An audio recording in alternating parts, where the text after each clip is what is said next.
around the neighborhood. Tony was the baddest dude in the world. He had the quickest moves. You know, his first choice would be to run away from you, but then his second choice would run right through you. I want to become one of the greatest athletes ever in this sport. He would kill people like, boom.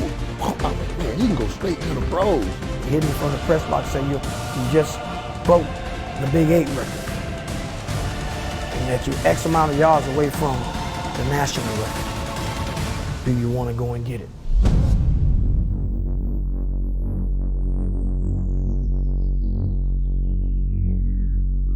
They toss it to him. He runs. He's at the 15. He's got it. He's got the single game rushing record, apparently. He's out of bounds on the far side at the 12-yard line. 396 was it. I mean, that was, I started getting calls from friends that was in the military in Japan because it started going national all over the place. Tony set this record. My brother even called me. My brother Sean called me and said, Tony, they talking about somebody just set a record. That you? I said, yeah, man, I just set So that you said, record. what other Tony Sands you know, man, in Kansas? It had to be me. I think they didn't believe, I guess it was, to see that was something different. Tony, not that tall, but he plays so tall, you know what I mean? I had watched it growing up, man. I really did thought, as we were growing up, I said, man, this dude here is incredible, man. This dude can go right to the pros, man. I mean, we didn't see running backs like that, man. And he just did some incredible things, man. I really thought he would have an extensive, great NFL career also. Start with the end in mind. I grew up in a household myself with 6 brothers and sisters. My mom and my dad were married at the time. But then we migrated, me, my brothers and sisters migrated more to my grandmother, who at that time had 14. She had 17 siblings, but at the time in the house, there was 14. And that's what we wanted to be. Did we have to be there? No, but it was so much love there. Even though there was less there was so much love there that that's where we wanted to be. Tony he was a good kid, but he was ambitious. And even though he was small in stature, he thought that he can take on giants. Anything he wanted to do, even though he was small, he thought he was big enough to do it. The sky was the limit for him. He took on anything, anybody, and everybody. Tony and I did everything together. We would always joke about it coming up, you know, we were kids. I mean, everything together, you know. Tony's my sister's son, so he is my nephew, but he stayed with us. So he was as close as a brother. I mean, when I say everything, I mean everything. We ate together, we hung out together, played ball together. We used the bathroom together. I mean, we did everything together, you know. We slept on the floor in the living room. So can you imagine if you divide up 2 by 20? Only 2 beds in each room, because at that time we wasn't fortunate enough to have bunk beds. So it was a different experience, but it was a loving experience. One of the experiences that I would never throw away for the simple fact it built me and made me the man that I am right now, sitting before you. Family is very important to you. You talk about a lot of love that you had in that household and in your family. But Fort Lauderdale, outside of that house, you know, we think of all beaches and palm trees, people that aren't from there. You know, but you knew the real deal. What was it like growing up there as a child? It was rough. I mean, you got to figure 3 streets from where we grew up at was the mean streets of Fort Lauderdale. And it was considered, at that time, the city of Fort Lauderdale newspaper mapped out the area and called it the danger zone. It was an area that you knew not to go in if you wasn't from around there. And because there was a lot of deaths that was taking place, and that was called 14th Street. At that time in South Florida, it was known as one of the biggest, heaviest drug streets in America. And I had to pass by that street every day going to school. A lot of the friends that I had at that time were drug dealers. So now I had to make a decision at some point. Do I go and try to venture into that, or do I change and say, guess what? I want to distance myself from all this, and I want to use my athletic ability to help me further my career. My dad was the one that introduced me to the game of football. I remember, my dad was a big football fan, but I had never seen a tackle football game until he took me to my first tackle football game. And my dad followed the local high school here in South Florida called Dillard High School. He would follow those guys from one end to the other. And that's when I first got a chance to see tackle football. Back then, we would just play, grab the ball and run. You got a tackle to do with the ball. And nobody could tackle Tony. Nobody could tackle Tony. He was the smallest dude, but he ran the hardest. So then his dad, Maxie, my brother-in-law, he finally said, man, I'm gonna take y'all out here, put y'all on the team. That was our first time really going out to Holiday Park, getting on the football team and playing. You go to St. Thomas Aquinas, have a spectacular high school career there. Tony comes in after you. You think he felt pressure? Because he definitely lived up to it. But do you think he felt pressure being in your footsteps? No, did you not hear what I said? Tony was the baddest dude in the neighborhood. Did you not hear what I said? There was no pressure on Tony. He really was, man. He really was. I'm not exaggerating this for the interview. Right. I'm telling you, I believe what he was, man, running around. He would kill people. Right? I was like, man, he can go straight to the pros, Football I could master, but it was the academic side that scared me more than anything. Because I say to myself at that time, I'm not the brightest student in the world. And I was petrified that if I come over here, I would get lost in the shuffle academically. But once I got here, I recognized two things. And those two things academically was, either I wasn't applying myself or I didn't have it. But once I got here, I saw it's just not that I didn't have it, I wasn't applying myself. I got around a lot of mentors. I used the students that were here to help me. And those students made that fear ease down. And at that point, I was able to play football and master academics at the same time. Tony was a unique guy. And not only was he a great football player, but he was a great human being. And that became evident when I first met him as a freshman. His leadership qualities, actually, I thought that, here's a guy that actually cares about kids his own age, his peers, way above and beyond a lot of other guys that were, that I'd experienced. He had that quiet demeanor, which for me always resonated well. He wasn't flashy. He was flashy on the field, but off the field he wasn't flashy. He was Michael Irvin's cousin, so everybody knew who he was, but he never bragged about it. He literally let his game talk for himself, and nobody could talk like that guy on the field. I can remember the game that I made my ability known here at St. Thomas was MacArthur High School. Somehow, Albert Slip was the man at that time, and Albert Gibson was down getting water. And Coach looked back, Albert, but Albert wasn't there. And I looked, I said, Coach, I can go in. I'll go in, give me that opportunity. He said, go in, son, go ahead. Because I was a freshman. Albert and them at that time, they had done tore up freshman football here and JV. And now they was at the varsity level, so they was ready. But he slipped and lost his opportunity. And I got in there. And I told myself that I can remember when I came off the side, I told Albert, I walked by him. And this is where, you hear people talk about I'm mild off the field, but I'm cocky on the field. And I went up to Albert and I said, listen, you'll never play here again. I own this. So what was his response? He was shocked. He just looked like, what are you? I said, you'll never play here again. And I meant that because I knew with my stature, and I was short. And, I tell people all the time, my wife joke about it a lot. My wife said I'm 5'5.5". I say I'm 5'6" with I'm a 6 foot man in a 5 foot frame. He was one of, if not the strongest guys in the weight room. So right away he got everybody's respect. He didn't talk a lot, he was quiet, and that guy was one of the fastest people I have ever seen in my life. We literally would have to hold the block for half a second and he would already be by, and we couldn't catch him until he was in the end zone. I can remember I went into a weight room where no one was at but me.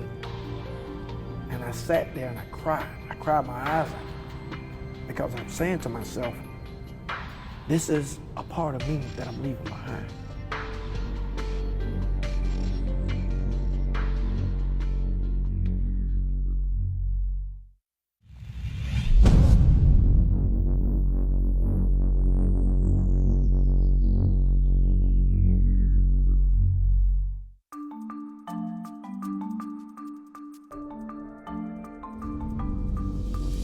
hard work beats talent when talent doesn't work hard.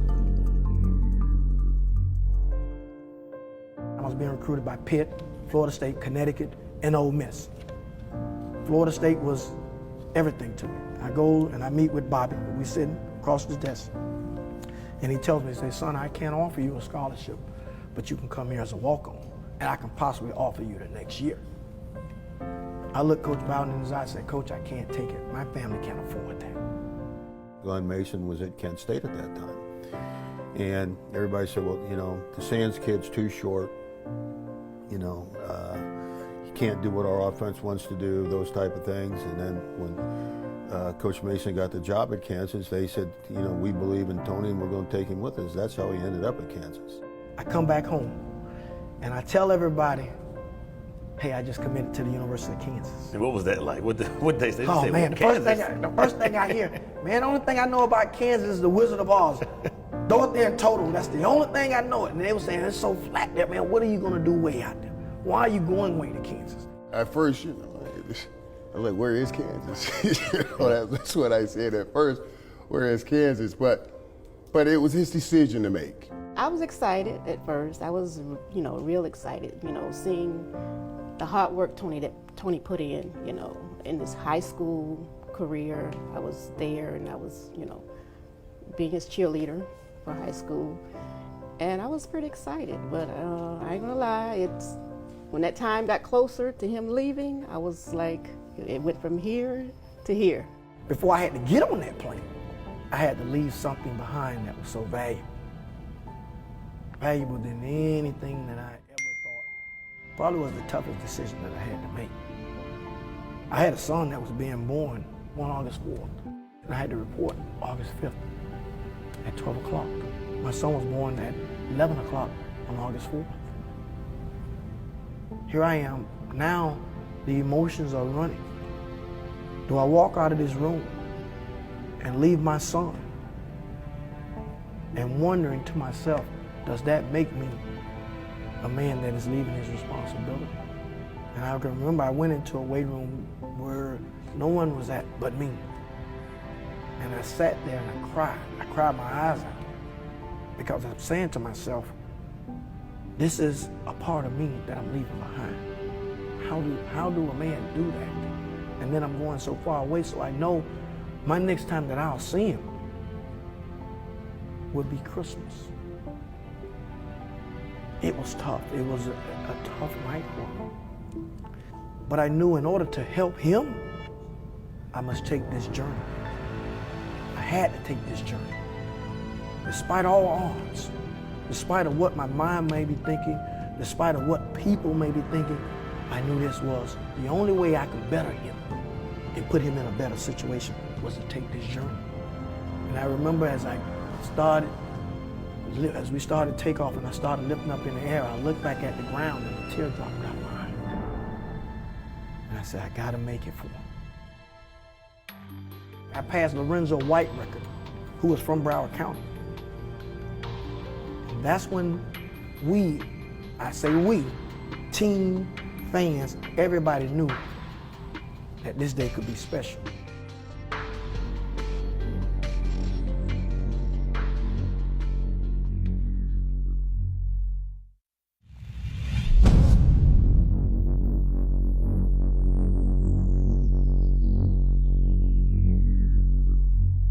Toss play to Sands at the 15, at the 10, at the 5. Touchdown, Tony Sands. Some dream of success while others work hard to live it. As a freshman, I had over 600 yards. I led Kansas in rushing that year. Was a freshman All-American on the All-American team. Now we're going to my sophomore year. And up there, I was competing with a guy named Frank Hatchett. Frank was talented, but I knew the only way that I can beat Frank out is that I got to outwork him. I go out and I have a fabulous sophomore season. But where there's success, comes failure. And the failure, as I said, came in my junior year. Came off of being an all Big 8 running back, an All-American. In all the magazines, I'm reading all my headlines. but I struggled in my junior year. But then you come back down there senior year, breakout year, over 1,400 yards. What was the difference between senior year and junior year? My off-season training. My off-season training was the difference. I go back home with my son, and I started training harder than I ever trained before. Last game of the season against Missouri, November 23rd, 1991. 58 carries, 396 yards. At the time, both the 58 carries is still an NCAA record. Yes. At the time, the 396 was the most yards rushed for by any player in NCAA history at the Division I level. Take me back to that day. What did that feel like? What was that game like? What did it feel like after the game? What was that day like for Tony Sands? Well, the game is going on. We're playing. We're battling. Halftime, we come back out. They're winning. They're beating us. 24-21. Fight. Dog. We in this game. We going. All of a sudden, I don't know what clicked, and we're going. They're giving me the ball. We hit it. We going. Then they started putting it up. As I passed, as a matter of fact, I passed Lorenzo White record, who was from Broward County. And that's when I say we, team, fans, everybody knew that this day could be special. We're gashing. It's like no other. We're moving. We get up, I think it started hitting at 386, but then I passed his Marshall record. I got you, Marshall. Telling you. Marshall Falk, look Yes. out. Yeah. I passed his Marshall record, that comes up, because it was the national record. Mason was gonna pull me out, but he said, no, I want to make it to where can't nobody get it. So I said, all right, coach, let's go. We go, and I remember it was a toss sweep. Toss sweep to the left. They toss it to him. I get the ball, toss, boom. He's got it. 10-yard game, record set. Mace calls timeout. Team takes me out, standing ovation, everything gets crazy. And that's when it actually set in that I had done something special. That no one, I always say, no one playing the game had ever done. And that amount of yards would stand for 8 seasons. So for 8 years, you could walk around and say, hey, I'm the man. I'm the man. There's Most not carry, a running back They could do that. that can do it. When I see pro athletes wanting to commit suicide, that came across my mind. Suicide actually, because there was nothing else left for me to do.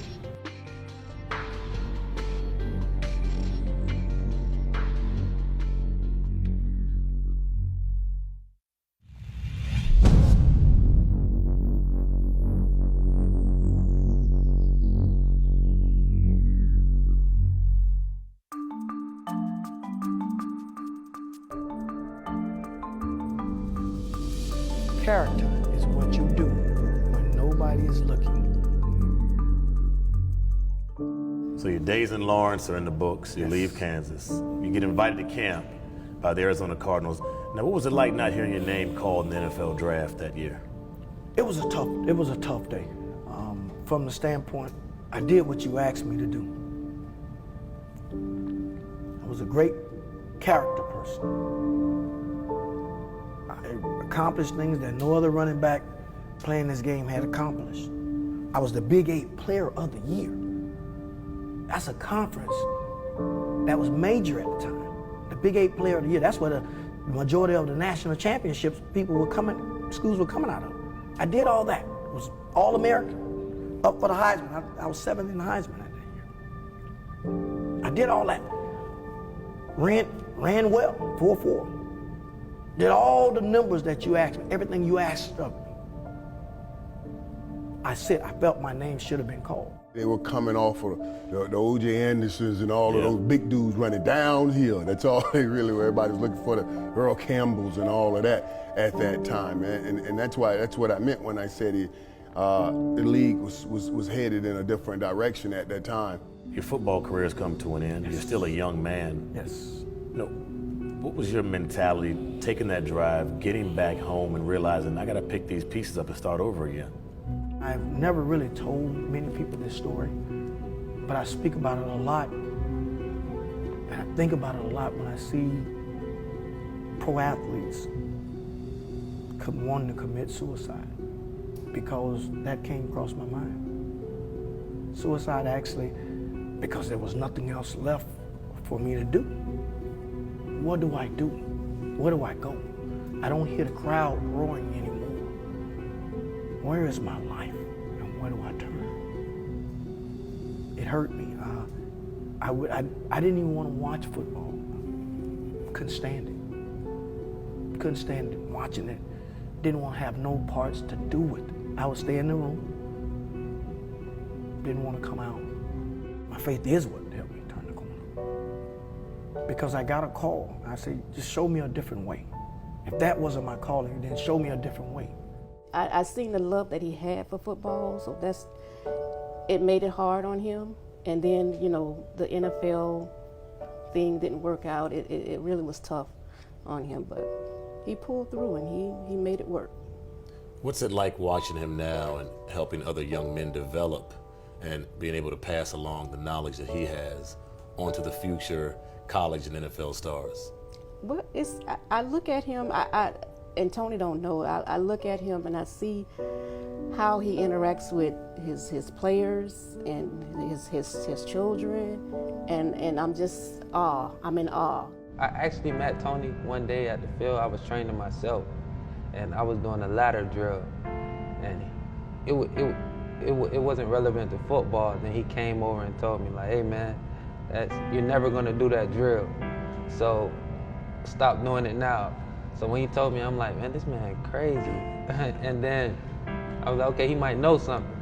And the next day, I started working with him at Carter Park, and then we took off from there. I actually sent my son to him to stay with him, live with him, and train with him because he's just the best in the world. When Tony Sands rides off into the sunset, when the paint dries, when it's all said and done, what do you want your legacy to be? What do you want to leave behind? That I would do anything to help someone. That I would give everything. I would put everything in it to help someone in their life. He has a heart of gold for others. He would deny himself for others. He's a sensational trainer. He's a sensational father. He's a sensational everything. He's my Mr. Sensational.